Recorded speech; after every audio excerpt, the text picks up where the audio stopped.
and that's certainly playing out today, although off the morning lows. Fundstrat's head of research and CNBC contributor Tom Lee joins us. Tom, you've been good about taking things like, say, a job print or CPI and arguing that it's an opportunity if there is a dip. Is it a harder call when it does involve geopolitics? It's definitely a harder call because the scope of the path this escalation can take place is unknown. But at the same time, we can look at sort of past episodes and past war instances or conflicts and understand how markets react and where positioning is. And I think that's what's giving us some confidence today that there's a lot less leverage now. And I think the Fed's in a very different position where the Fed could be supportive. And that's why I think, as uncertain as it feels right now, I think this dip will be bought.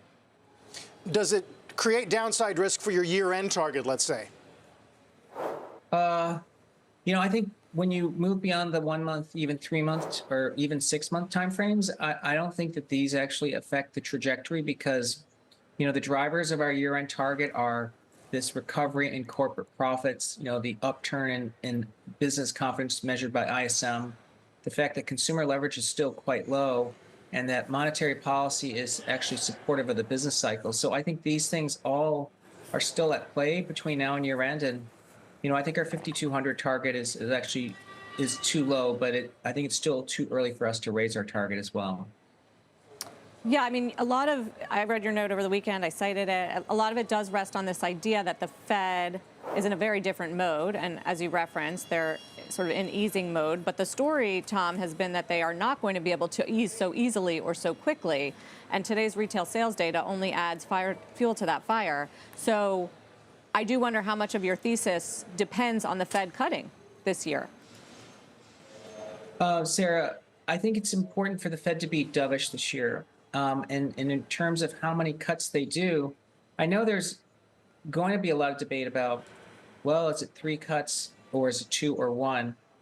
But it's really going to be the reasons why they make fewer cuts. If the economy is resilient and inflation is not accelerating, so they end up doing even as little as 0 cuts, that's actually quite bullish because, one, the Fed still has a lot of firepower to make future cuts, and it just shows you the economy is handling higher rates pretty well. I mean, I think it would speak really well for equities if the Fed made fewer cuts, but for the right reasons. Tom, to the extent, sorry, your thesis depends on obviously earnings coming through. We're at the beginning of earnings season. What are you looking for both now and through the back half of next year in terms of S&P earnings and growth rate?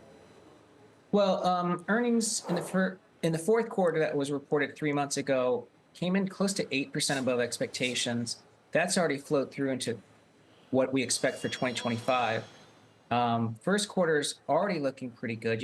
More than 80% are beating. So I think our 2025 earnings, which is officially 260, and that was 8% earnings growth, is probably low. It's looking like it's going to end up being closer to 270, maybe 275.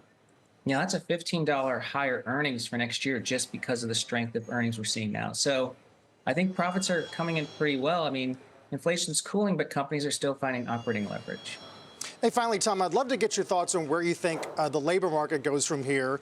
There is a sense that some leading indicators in the job market have softened, the hiring rate, but there's also this idea that equity market is discounting earnings, which should be strong, let's say, which then would lead to even more hiring. Which direction do you think it goes?